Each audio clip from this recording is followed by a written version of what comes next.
My name is Dr. Nicole Rogers. I'm a board-certified dermatologist and hair transplant surgeon, and I specialize in the treatment of male and female pattern hair thinning. So here are just a couple of slides to help illustrate what's happening with male and female pattern hair thinning. The first slide, you can see this variation in the caliber of the hairs. And here you see nice thick hairs, here you see finer, thinner hairs.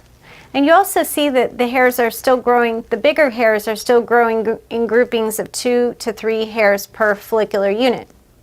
There are also a few empty follicles where those hairs have completely involuted to the point that no further hair can be seen. And what's happening here is that these nice thick terminal hairs are being replaced with thinner, finer versions of themselves. The other difference is that they grow for a shorter period of time. So rather than growing 5 to 7 years, they grow 3 to 4 years or 1 to 2 years.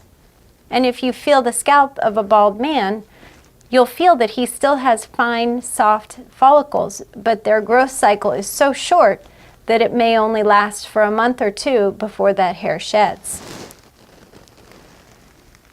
This is a picture of a woman who presented with hair loss, but she wasn't aware that she was having hair thinning.